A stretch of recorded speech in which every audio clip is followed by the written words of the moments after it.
Okay, this time, dadako na po tayo sa ating mensahe at nais ko pong buksan natin ating mga Bible sa Mark chapter 10. Mark chapter 10. And I want to share with you this morning the message I entitled, Faith Can Make Us Whole. Faith can make us whole. Okay? Sa Mark chapter 10, verses 46 to 52, and they came to Jericho, and as he went out of Jericho with his disciples and a great number of people, blind Bartimaeus the son of Timaeus sat by the highway side begging. And when he heard that it was Jesus of Nazareth, he began to cry out and say, Jesus, thou son of David, have mercy on me. And Jesus stood still and commanded him to be called. And they called the blind man, saying unto him, Be of good comfort, rise, he calleth thee. And he, casting away his garment, rose and came to Jesus. And Jesus answered and said unto him, What wilt thou that I should do unto thee? The blind man said unto him, Lord, that I might receive my sight. And Jesus said unto him, Go thy way, thy faith hath made thee whole. And immediately he received his sight and followed Jesus in the way. Purihin po ang pagbasa ng salita ng Diyos. Let us go to Him in prayer. Let us pray. Aming dakilang Diyos, aming Amang Banal, pinupuri ka po namin sa pagkakataong ito na kami po ay muling makapag-aaral ng iyong salita. Thank you for this ministry, Heavenly Father. Thank you even for your grace. Thank you for this great privilege to minister to the people. I pray, O God, that you will guide me, that you will continue to give me wisdom, and please, Lord, meet the spiritual needs of your people. Salamat po sapagkat kami po'y malaya na nakapag-aaral ng iyong banal na salita. Kaya umaasa po ako na kami po ay muli mong kakausapin sa pamagitan po ng aming pagsasalo-salo ngayong umaga. Nawa patuloy po naming palaganapin ang iyong salita at bigyan po namin lagi ng laya na sa buhay po namin kami po ay makausap ng banal na Espiritu. Thank you so much, Heavenly Father, and I would like to again commit to you myself, maging ang message na ito na aming pagsasalu-saluhan. Ito po ang aming panalangin sa pangalan po ng aming Panginoong Jesus. Amen. Amen. Okay, so ito po ay muling pagtatagpo ng pagkikipagtagpo ng ating Panginoon during His earthly life, during His earthly ministry. At dito mababasa po natin ang isang binanggit na pangalan at ito po ay walang iba kundi si Bartimaeus. Isang record ng himala na ginawa ng Panginoon na siya'y makapagpadilat ng bulag. Makapagbigay po ng paningin sa bulag at ito ay walang iba kundi si Bartimaeus. Dito po sa ating magiging pagtalakay, I want everyone to be open about the truth that our God is a miracle-working God. What I would like to point out is that whatever situation we are in right now, anuman po yung sitwasyon na kinapapalooban po natin o kalagayan po natin, magkaroon po tayo ng pananampalataya na magpapagaling po sa atin. Both literally, physically, and spiritually. So again, what I want to emphasize in this message is our faith. Faith that can make us whole. Okay? Faith can make us whole. Tayo po ay po pwedeng matugunan sa pamamagitan po ng ating pananampalataya. Maaari po tayong gumaling ayon sa ating pananampalataya and of course, according to God's will. Ilang bagay po ang gusto kong bigyang pansin po natin, mga giliw na taga-subaybay sa ministeryong ito, dito po sa passage na aking pong binasa. Again, sa mga ngayon lamang po naka-tune in, ang teksto po natin ay ang Mark chapter 10 verses 46 to 52 At ang specific story, it is about the story of blind Bartimaeus. Kung paano siya po ay pinagaling ng Panginoon. At nais ko po mga kapatid, mga minamahal, na sa ating pakikinig, sa ating panunood, sa ating pong pag-aaral, tayo po somehow ay magkaroon po ng spiritual awareness patungkol sa kung ano ang po pwedeng magawa ng ating pong pananampalataya. Alam natin na sa Biblia po ang pananampalataya ang tiniyak na nakapagbibigay ng kaluguran sa Panginoon. Yes, marami pong stories na makikita po tayo sa Bible na ang Diyos po ay nalugod, ang Diyos po ay natuwa sapagkat marami po ang kinakitaan niya ng pananampalataya. Maraming examples na po pwede po tayo may consider, and we can say na isa na po ito, si Bartimaeus. So, ilang bagay po ang gusto kong talakayin about this man. Number one, the helpless condition of this man. The helpless condition of Bartimaeus. Malinaw po sa story. Siya po ay blind, siya po ay begging, and broken. Okay? Tatlong bagay po na pwede nating makita about this man. He was blind, he was begging, and he was broken. So, ngayon po, in application, marahil hindi po physically blind po tayo. Okay? Pero po pwede po na meron tayong mga paglalarawan dito po sa buhay po natin, dito sa ating pong mensaheng ito. Okay, he was blind, he was begging, and broken. Ang idea po mga kapatid, siya po ay nasa kanyang helpless condition. And maybe, sa buhay po natin, pag pinag-usapan ng tao, parang walang pumapansin sa'yo. Walang nagpapahalaga sa'yo. I mean, wala pong willing na magbigay ng attention sa kung anuman ang sitwasyon mo sa buhay. Marahil po pwede nating sabihin, mga kapatid, na desperado po tayo.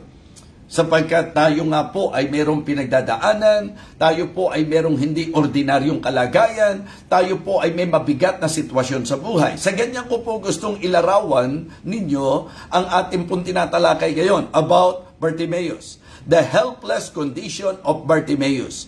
Maybe presently you are in that situation. Maybe ganyan ang kaisipan mo na parang helpless na.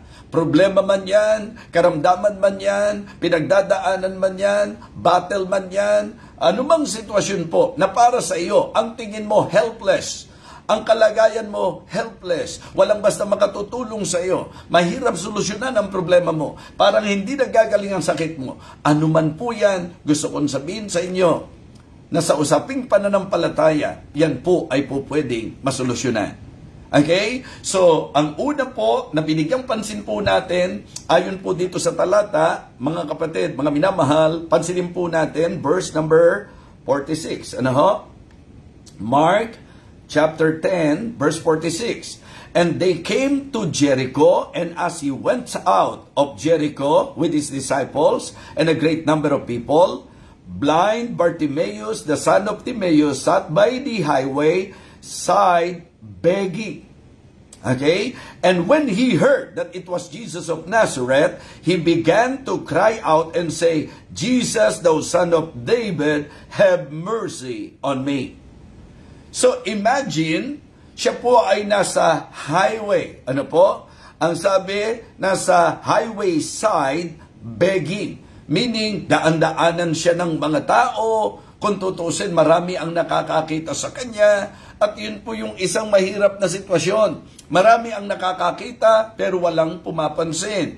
Sa kanyang kalagayan, sa kanyang kondisyon, lumalabas na helpless po ang kanyang kondisyon.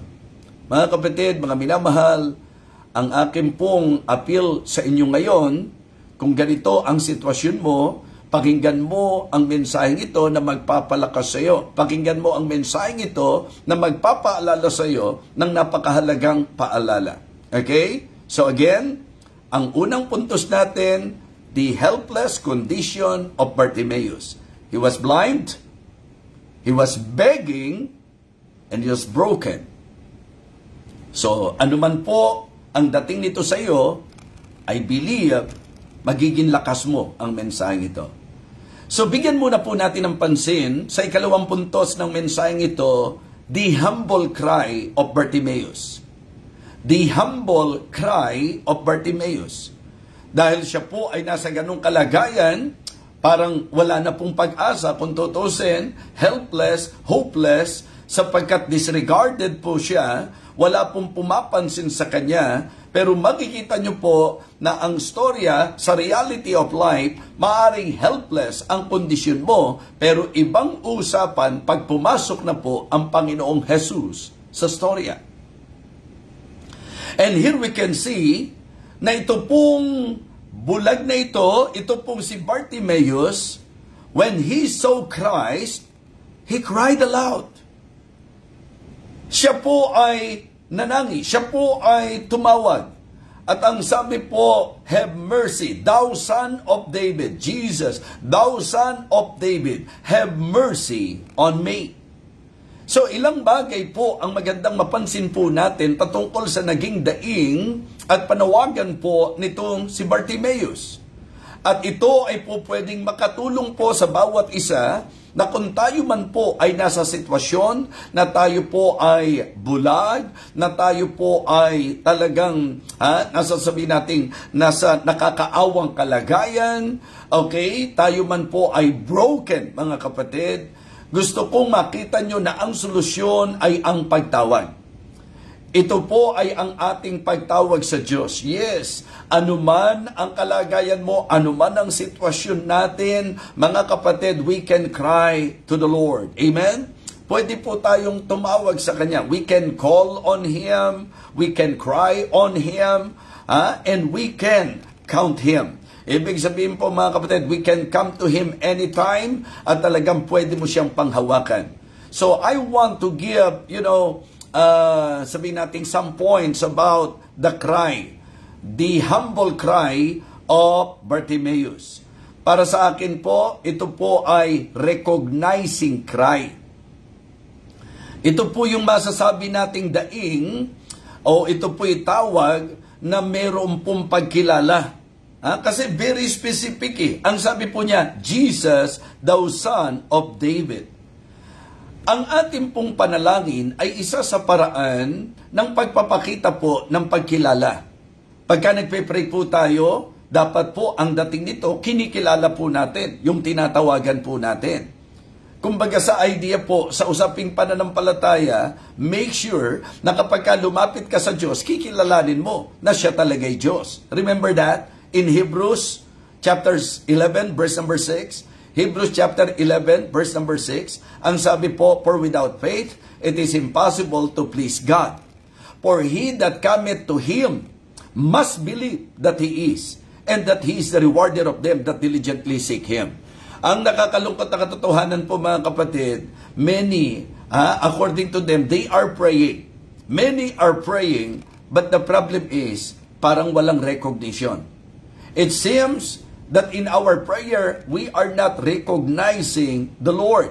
Ang sabi po, kailangan ng pananampalataya, but without faith, it is impossible to please God, for he that cometh to Him must believe that He is, and that He is the rewarder of them that diligently seek Him. Don't waste your time. Wag nang luluhod ka pa, tatawag ka sa Diyos, kung di mo rin lang naman kinikilala kung sino ang Diyos sa iyong buhay. This is a recognizing call, mga kapatid. Very specific. Jesus, thou son of David. He recognized Jesus as the Messiah, as His hope, mga kapatid. Sana ganun po tayo. Pagkalalapit po tayo sa Panginoon, kinikilala natin na sa ating helpless condition, siya po ang ating saklolo. Siya po ang ating pag-asa. Ganun po dapat. Diba? Wag na wag po tayong tatawag sa Diyos kasi parang para sa akin po, nagdaragdag lang ng weight ng ating pong kawalan ng pananampalataya kung lumuhod pa tayo, tapos nag-google tayo ng time, pero duda rin lang naman tayo sa Kanya. Make sure na kapag tinawagan mo siya, yan po ay pagtawag na may pagkilala na sa kalagayan mo, ikaw ay 100% convinced na wala mang magawa ang tao, na hindi ka man matutulungan ng tao, pero may Diyos na po pwede mong panghawakan na makakatulong sa iyo. Amen? This is a recognizing call. or cry. Ito po ay daing nakakadamahan po natin, kakikitaan po natin ng pagkilala. So mga kapatid, mga minamahal, kinikilala po ba natin ang ating pinapanalanginan? Kinikilala po ba natin ang ating tinatawagan? Are we recognizing God in our lives? It is very important to always recognize Him. Sa dami ng mga tao, mga kapatid, sa dami po ng mga po pwedeng nagdaraan sa Kanya, nakakakita sa Kanya, mga kapatid, mga minamahal na bigyang pansin ang ating pong, ng ating pong pinag-aaralan ni Bartimaeus. Paano po yun? Di ba bulag siya? Mga kapatid, yun po ang gusto kong bigyang liwanag po sa bawat isa sa atin. Diba? Ito pong ating pong napag-aralan o pinag-aaralan ay isang magandang pagpapaalala, mga kapatid, na ang mga bagay na naririnig natin tungkol sa ating Panginoon ay dapat mabigyan natin ng pansin sa ating buhay, mga kapatid. Maliwanag po na dito po sa banal na kasulatan, nung kanyang narinig na ito po'y si Jesus na taga Nazaret. Di po ba? Nung narinig po niya na ang nagdaan ay ang ating Panginoon, ano po ang sabi ng Bible? Ang sabi po, He cried aloud. Diba? Right away, He cried aloud. Kumbaga yung kanyang helpless condition, yung kanyang hopeless situation, nung marinig niya ang Panginoong Jesus, na-realize niya na may pag-asa. Mga kapatid, mga minamahal, isang bagay na gusto kong sabihin sa inyo, na ang usapang pananampalataya ay nanggagaling sa pakikinig. Siyempre po, ng salita ng Diyos, to be more specific. And then, ito pong bulag na ito pong si Bartimaeus, nung narinig niya ang pangalan, ang patungkol sa ating Panginoong Jesucristo, he cried aloud. At siya po ay talagang nagbigay ng kanya pong expression ng paghahanga na siya po ay gumaling. This is a recognizing cry, mga kapatid. And we can also say that this is a reverent cry. Hindi lang may pagkilala, kundi talagang pansinin niyo po, ang sabi niya, have mercy on me. Ito po'y magandang paalala, sapagkat kung tayo man po ay nagsasabi na tayo po'y tumatawag lagi sa Diyos, mga kapatid, kamusta po? Naaalala niyo po ba yung storya nung Pharisee and publican when they approach our Lord? Okay? Pareho po sila. Sila po'y humarap sa Panginoon. Yung pong isa, mga kapatid, wala nang ginawa kundi magmagaling sa kanyang pagharap sa Diyos. Lahat ng kanyang kagalingan, sinabi po niya, mga kapatid, pero ito pong publikano ni hindi makaharap sa sobrang taas ng pitagan at galang niya, sa sobrang galang niya sa Panginoon, sa sobrang dumi ng tingin niya sa kanyang sarili, ni hindi po siya makaharap sa Panginoon, dinadagukan ang kanyang dibdib. At ano ang kanyang hiniling? Mercy. Diba? Have mercy on me, a sinner. So yun po ang na-recall ko, mga kapatid. Sa cry nito pong si Bartimaeus, makikita nyo po, it is a reverent cry, sapagkat ang kanyang ina-approach, mga kapatid, ay ang ating Panginoon. He cried aloud, at ang kanyang sabi, thou son of David. Makikita nyo po yung recognition. Ang sabi po niya, have mercy on me. Alam niyo po, marami pong mga lumalapit sa Panginoon. Medyo presko ang dating Di po ba? Naalala ko po yan, kapag ka po kami ay hihingi. Like for example, hihingi kami ng baon sa nanay namin, sa tatay namin. Tapos yung approach, mahalaga po yung approach, mga kapatid. Pagka po, Nay, baon ko. Nasaan yung baon ko? Ba't wala pa po yung baon ko? Di ba? Sometimes ganun po sabi po ng nanay ko, para kang may patago Parang, so, I mean, yung bang approach, mahalaga. Mga kapatid, mga minamahal, when we approach the Lord, mas maganda po. Kaya nga sabi ko, humble cry. Di po ba? Okay? Mga kapatid, importante na tayo po pag tumatawag sa Diyos, kinikilala natin siya at mararamdaman yung mataas na pitagan at paggalang po natin sa Kanya. Yung kanyang statement, have mercy on me. Siya po'y lumalapit na kung saan talagang ang hinihingi niya awa ng Panginoon. Sapagkat alam po niya that only Jesus can fix when life had broken. Diba? Ibig sabihin, if our situation is not good, if we are in that, helpless condition and helpless situation, maganda na tayo po may pagkilala na meron pa rin pong pag-asa at yan po ay ang ating Panginoon. Humanly speaking, helpless. Humanly speaking, it seems hopeless. But listen, sa usapang ipapasok natin ang Panginoong Jesus, katulad nitong specific na passage na pinag-aralan po natin, it seems helpless, it seems hopeless, pero nung pumasok ang pangalan ng ating Panginoong Jesus, nagkaroon po ng pag-asa, ito pong si Bartimaeus, and right away, he cried aloud. He cried aloud with recognition, with reverence, mga kapatid. Siya po ay tumawag sa Panginoon. And you know what? We can also say that it is a relentless cry.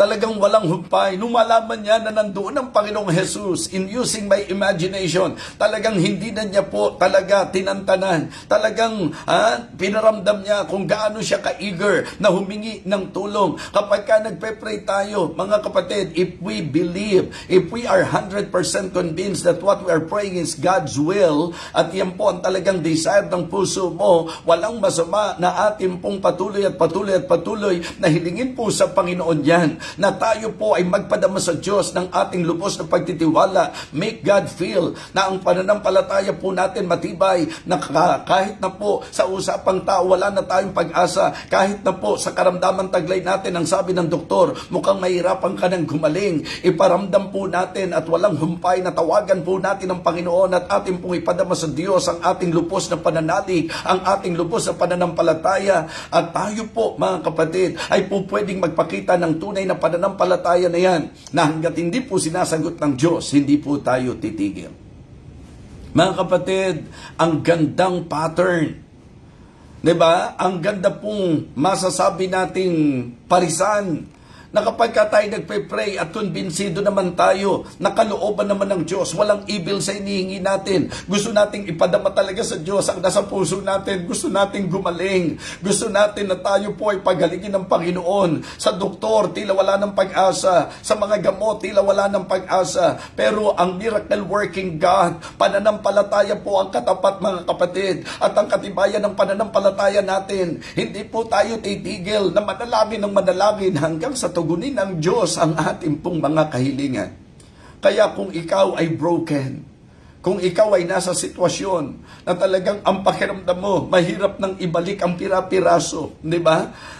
Ng iyong buhay. Kung ang tingin mo, ikaw ay talagang bagsak, kung ang tingin mo, talagang ikaw ay sobrang discouraged, na talagang sa usapang tao, parang hopeless na, maniwala at tiwala ka na may Diyos na po pwedeng sumaklolo sa iyo, tumulong sa iyo. At sa usapin ng pananalangin, sabi ko nga po sa inyo, wag yung kapag hindi po nasasagot ang prayer natin, nagtatampo pa tayo sa Panginoon. No, hindi po dapat, mga kapatid. Don't you ever do that. Why? Because God knows when is the right time. God knows kung kailan, kung paano. So, ang dapat lang po sa bahagi natin, tiwala. Kasi nadidisplease ang Diyos kapag ka nagdududa ka. Nadidisplease ang Diyos kapag ka nagdadalawang isip ka. Mga kapatid, kung ikaw ay broken-hearted, God can heal you. Kung ikaw ay talagang masasabi nating desperate, talagang sa Diyos ka kumapit, sapagkat sa Diyos, laging may pag-asa, mga kapatid. Huwag tayong makinig sa kasinungalingan ng dyablo. So it is a recognizing cry. It is a reverent cry. It is a relentless cry. Sabi ko nga, meron pong mga parable sa Bible na talagang dahil po sa importunity, dahil po sa talagang kasigasigan, yung eagerness, yung talagang, yun naman gagawin mo lang kung konbinsido kang kalooban ng Panginoon. Kaya napakaganda po, nabigyang pansin po natin ito mga kapatid, mga minamahal. Okay? Na tayo po ay dapat kumilala, magtiwala, magbigay pitagan, at talagang sa salitang ano po, kung kailangan kulitin, sige po. Basta ang prayer mo, alam mong kalooban ng Panginoon. Huwag kang mag-iba hanggat hindi niya ibinibigay. Ganun po ang nakikita kong larawan dito. It is a relentless cry. Yun talagang pagdaing niya. Parang hindi niya titigilan ng Panginoon hanggat hindi siya talaga nakakakita, hanggat hindi siya gumagaling. Iba po yung case ni Apostle Paul. Kasi si Apostle Paul, he prayed unto God. He besought the Lord thrice. Na yung sakit niya mawala. Pero ano ang napakagandang sagot ng Panginoon sa kanya? My grace is sufficient for thee. I mean, meron man tayong sitwasyon na mabigat, mga kapatid, nandun naman yung biyaya ng Diyos na tutulong po sa atin. Kaya napakaganda po na ito ay ating bigyang pansin, mga kapatid. So number 1, the helpless condition of Bartimaeus. He was blind, begging, and broken. Okay? The humble cry of Bartimaeus. So yung kanya pong talagang daing sa Panginoon. His humble cry.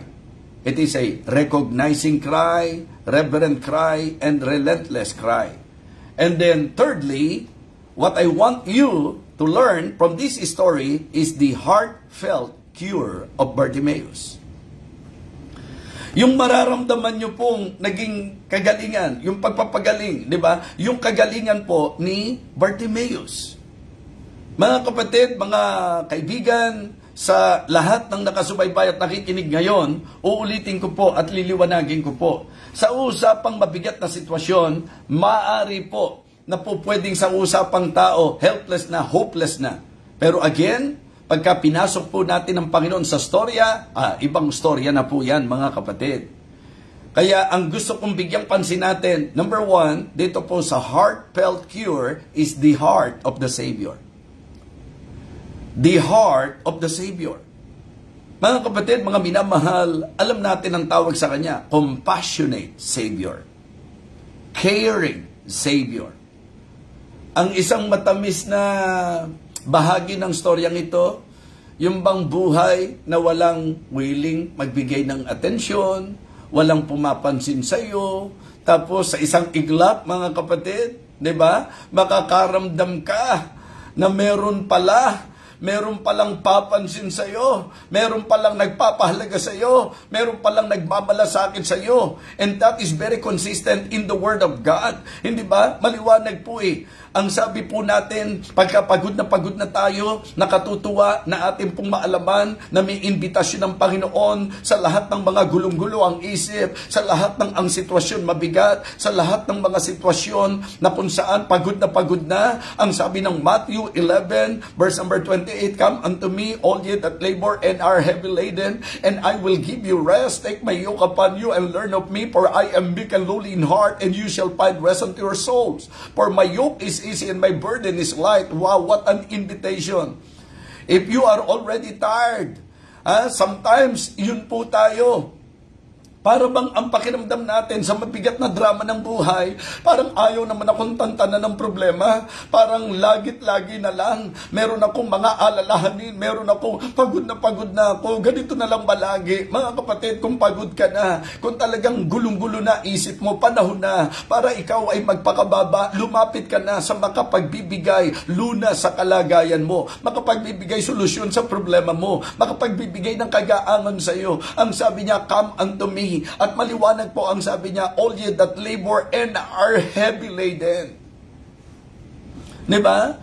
Yun ang specific eh. Kung ang pakiramdam mo broken ka, kung ang pakiramdam mo kaawa-awa ka, kung ang pakiramdam mo mabigat ang sitwasyon mo, kung ang pakiramdam mo talagang nangangailangan ka, ang pinakamagandang magagawa mo is magpakababa po tayo. Lapit tayo sa Panginoon. Sabi po ni Peter, casting all your care upon Him, for He cared for you. Mga kapatid, God really cares. He is the compassionate Savior. Ano man ang sitwasyon mo, ano man ang masasabi po nating talagang husga ng tao, huwag tayong doon umikot, mga kapatid. Atin pong magandang maintindihan na meron pong nagmamalasakit sa atin. So the heart of the Savior, it is really great and wonderful for Bartimaeus to feel, di ba, na meron pong mapagmahal na puso.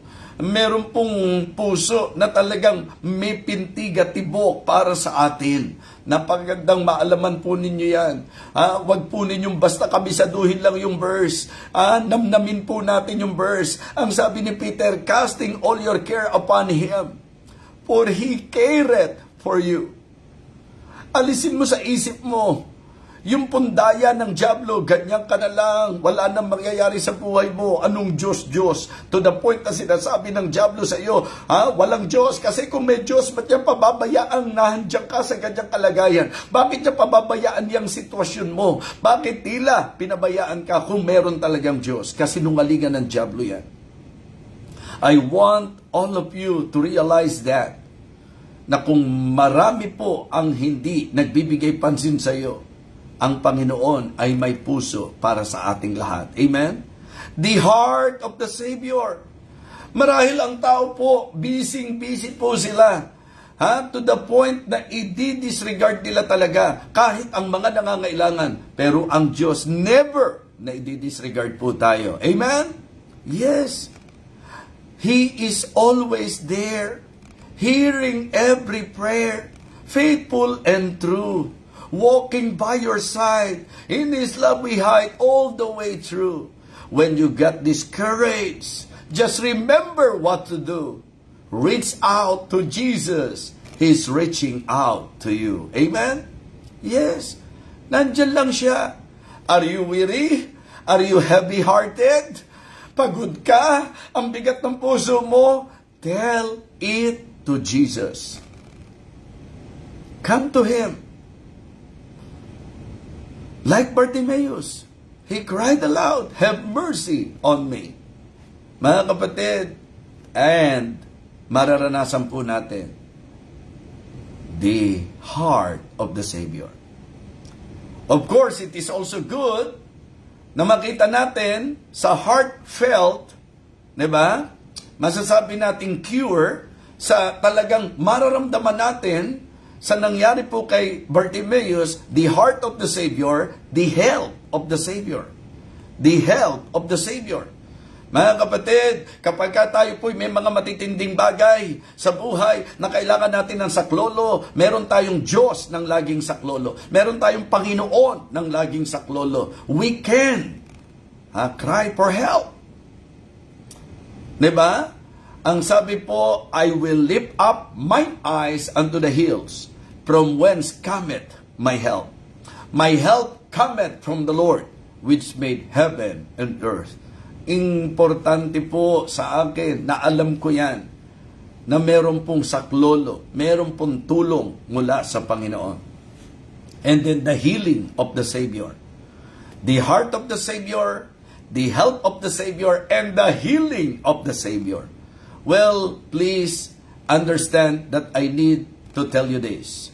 Nowadays, may mga tao po na medyo naa-attract dahil sa mga offer na pagpapagaling ng mga so-called Christian group.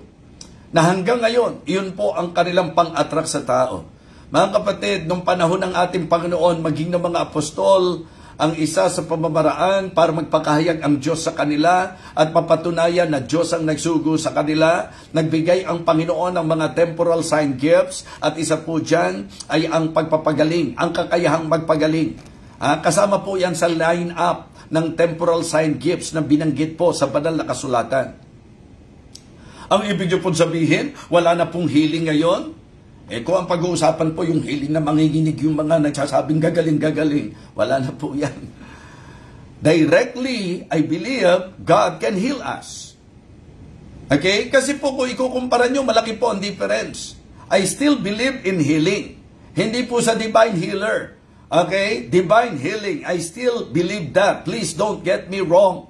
Hanggang ngayon, naniniwala ako na ang Diyos natin nagpapagaling. Walang moment, mga kapatid, na hindi po ako naniwala dyan. Mula noon, sa Old Testament, sa New Testament, sa panahon natin ngayon, nananatili po ang aking paniniwala sa pagpapagaling ng Panginoon. Pero yung operation ng Panginoon, kasi yung iba po, gagamitin po yung maling verse. Jesus is the same yesterday, today, and forever. Hindi naman po si Jesus ang pinag-uusapan natin. Yung paraan ng kanyang operation, di ba? Yung dealing niya sa tao. Malinaw naman po yan sa Hebrews chapter 1. Na siya'y nangungusap sa iba't ibang panahon, sa iba't ibang paraan. So, meron pong pamamaraan na ginagawa ang Panginoon. Yung ginawa po niya, yung mga kaparaanan niya ng Old Testament, yung kaparaanan niya nitong New Testament, yung kaparaanan niya sa panahon po natin ngayon, siya po hindi nagbabago. Ang Panginoon po, yan po, kung forgiving siya noon, forgiving pa rin siya ngayon. Kung nakapagpapagaling siya noon, nakapagpapagaling pa rin po siya ngayon. Mga kapatid, kung merciful siya since noon, ang Diyos yun, iyon po ang tinutukoy. Jesus is the same.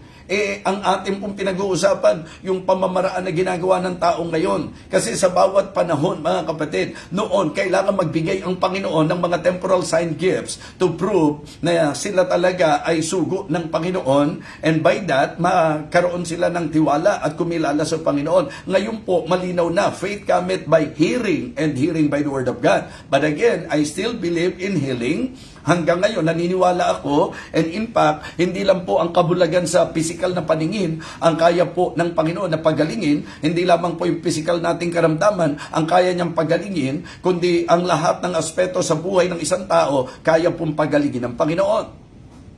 It is good to realize the heart of the Savior, the help of the Savior, and the healing of the Savior. So nakita natin, point number 1, the condition, di ba? So, the helpless condition of Bartimaeus. The humble cry of Bartimaeus. The heartfelt cure. Gumaling po siya, di po ba? Gumaling po siya. Pinagaling siya ng Panginoon. At ano po ang sabi ng Panginoon? Thy faith hath made thee whole. So, mga Kristiyano, mga kapatid, sa anumang sitwasyon natin sa buhay, malaki ang kinalaman ng tiwala, pananampalataya sa Diyos. Binigyan po ng emphasis ng ating Panginoon, thy faith hath made thee whole. So kaya nga ang title natin, Faith Can Make Us Whole. Kaya tayong pagalingin ng pananampalataya po natin. And when we say pagalingin, not just the physical blindness or physical illness, mga kapatid. Spiritual, emotional, anuman ang sakit natin, mga kapatid, kaya pong pagalingin ng Panginoon niya. Ngayon, ito na po ang punto. Matapos po siyang gumaling. After he experienced the miraculous healing, mga kapatid, ng ating pong Panginoon, ano na po? Makikita nyo po, the heavenly course of Bartimaeus. Yung naging takbo niya po, mga kapatid, alam nyo po, after you experience the miracle of God in your life, magandang matanaw din po natin sa storya kung saan ka napatungo. Now, dito po sa ating pong teksto, sa talata po natin ipinakita, and he followed Christ, mga kapatid. Sumunod po siya sa Panginoon. Tama po ba? Yun yung eksaktong sinabi po. Balikan natin. Verse 51. And Jesus answered and said unto him, What wilt thou that I should do unto thee? The blind man said unto him, Lord, that I might receive my sight. And Jesus said unto him, Go thy way. Okay? Go thy way. Thy faith hath made thee whole. Anong sabi ng huli na bahagi po ng talata? And immediately he received his sight and followed Jesus in the way. I want all of you to notice that. And followed Jesus on the way. Naalala ko po yung lame man sa Acts chapter 3, na sa matagal na panahon lumpo siya sa isang iglap, sa kapangyarihan ng Panginoon kay Peter and John, nakalakad po ang lumpo, at alam niyo po, marami po ang binigyang pansin doon, yun lang po nakalakad siya, yung healing lang po, mga kapatid. But you know, ako po'y after you experience. Ano na ang mangyayari after you experience healing, after you experience God, after you experience the miracle of God in your life, after you met the Christ, ano na ang sabi? Alam niyo yung ginawa po nung lumpo? Pumasok na kasama ni Peter and John sa temple, walking and leaping and praising God. Dito po, mga kapatid, and immediately, tinanggap niya ang kanyang paningin, and you know what? Binigyan po ng emphasis, and followed Jesus Christ. Siya po'y sumunod sa Panginoon. Mga kapatid, mga minamahal, pagkatapos po nating maranasan ang Panginoon sa ating buhay and even the miracle of God in our lives, ano na po? Saan na po tayo? Kamusta na ang direksyon natin? So, ang unang gusto kong makita nyo po rito, His choice. His choice. Sa kanyang naranasan, mga kapatid, ang kanyang naging choice ay ang sumunod sa Panginoon. Sometimes, it is very questionable for a man to claim na naranasan niya ang Panginoon sa kanyang buhay, pero hindi po niya choice na sumunod sa Panginoon. So, ang nakita po natin sa pangyayaring ito, yung kanyang naging makalangit na direksyon, yung makalangit na kurso, mga kapatid. So, yung kanyang choice is to follow Jesus Christ. And di ba? His choice. And followed Him. His changes. Yung pagbabago. Mga kapatid, mga minamahal, ito po ay napakahalagang bagay na dapat nating i-consider. Diba? Sinabi natin, naranasan natin ang Panginoon sa buhay natin. Ang tanong, kamusta na po tayo ngayon? Meron po bang pagbabago? So, meron na naman po akong naalala. Ang naalala ko po, mga kapatid, yung pong Gadareno, yung Gadarene man, na nasa simenteryo po, nagwawawala, sinusugatan ng sarili.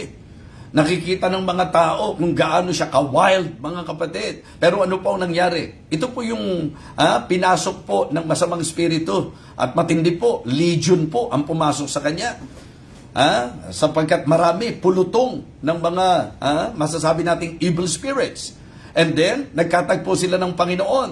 Ano po ang nangyari? So, siya po ay masasabi nating nakaranas ng himala ng Panginoon. Hindi po ba? Itinaboy po ang masasamang espiritu. Pagkatapos nun, anong sabi? Siya na dating wild, na tame. Changes po yun. Changes po yun. Pagbabago po yun. Mga kapatid, mga minamahal, ito po ang isang bagay na magandang mabigyan po natin ng diin sa buhay po natin na after na maranasan po niya ang miracle ng Panginoon, after He met the Savior, after He experienced the miracle, diba? Ang sabi po ng Bible, ang naging choice niya, sumunod sa Panginoon. So, changes.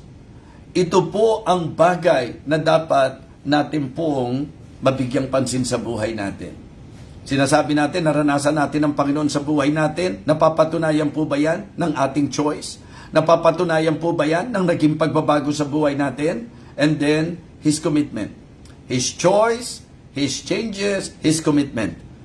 Nung siya po'y nakakita na, sabi ko nga, kung kayo po yung bulag na sa matagal na panahon, di kayo nakakita, baka ang mga nasa isip nyo, gusto ko, makita ko yung bansang ito, gusto ko, makita ko yung mga masasabi nating mga wonders of the world. Mga kapatid, ang kanyang naging choice, after na makakita po siya, ay ang sumunod sa Panginoon. Yan po ay isang kapahayagan ng talagang katotohanang naranasan niya ang Panginoon at naging mahalaga ang Panginoon sa kanyang buhay. Nakakalungkot isipin, binagsasabi, iniligtas daw siya ng Panginoon, saved na raw po siya, pero hindi niya choice ang Panginoon. At walang pagbabago. Nung sinabi pong, and followed Him, sa akin po, nag-i-imply ito ng commitment. Mga kapatid, mga minamahal, napakagandang bagay, napakagandang lesson na pwede nating matutunan sa buhay po ni Bartimaeus. Again, ang binigyan natin ng pansin ay ang pananampalataya na ginamit ng Panginoon, na nakita ng Panginoon upang pagalingin siya. Okay? I am telling you this morning, faith can make us whole. And the good thing about the story of Bartimaeus, hindi lang tayo nag-usap sa physical na naging kagalingan niya. Even yung kanyang spiritual na buhay. Nakita natin sa ating pagtalakay, okay? The helpless condition of Bartimaeus. The humble cry of Bartimaeus. The heartfelt cure of Bartimaeus. And the heavenly course of Bartimaeus. Ngayong sandaling ito, mga kapatid, nakita nyo ba ang halaga ng ating pagtitiwala sa Diyos? Nakita po ba natin ang importansya ng pananampalataya? So I am encouraging every one of you. Hindi natin masasabi kung ano ang kayang gawin ng pananampalataya. Opo, maaaring sa usapang tao, tanggap na natin na talagang may limitasyon ng tao, hindi na kayang pagalingin ng sakit natin o yung problema natin, parang ang tingin mo, wala ng tao na willing tumulong sa iyo. Well, ito po ang gusto kong maging encouragement. May Panginoon na pwede mo lapitan para sa tulong, basta tiyakin mo lang na kung lalapit ka sa Kanya, una, may pananampalataya. May recognition, may reverence, at talagang dapat po mga kapatid, eagerly talaga, yung relentless cry, binigyan ko po ng pansin sa inyo. Mga kapatid, mga minamahal, anong pinagdadaanan natin ngayon? Ano ang sakit natin ngayon? Physically, mentally, emotionally, spiritually, ano ang karamdaman natin ngayon? Your faith can make you whole. Faith can make us whole. Nawa, tayo po'y napagpala ngayong umagang ito. Let us pray. Aming dakilang Diyos, aming Panginoon, lubos at labis kami nagpapasalamat sa oras na ito na ibinigay mo sa amin upang kami po ay iyong pagpalain, kausapin. Nawa dakilang Diyos, naliwanagan po ang bawat isa. Nawa ito po'y nagpaalala rin sa amin ng dapat kurso na tinatahak po namin. Makalangit na kurso na ito'y maipapakita sa aming choice, maipapakita po sa pagbabago sa aming buhay at maging sa aming commitment. I pray, O Father, that you will continue to work in our lives. Nawa mabuhay po kami at lumakad kami sa pananampalataya sapagkat nakita namin na dakila ang himala na po pwedeng magawa ng aming pananampalataya. Kaya salamat po. Salamat po aming Panginoon. Ikaw po ang siyang gumabay sa bawat isa. Lakas para sa araw na ito at kapahingahan para sa mga kapatiran po naming nasa ibang bansa. Nawa dakilang Diyos, bawat isa sa amin napalakas at natuto sa mensahe. Ito po ang aming panalangin sa pangalan po ng aming Panginoong Jesus. Amen. Amen. Purihin po ang Panginoon. Napakasarap magsalo-salo sa salita po ng Diyos. Salamat po sa inyong naging pagsubaybay, mga minamahal.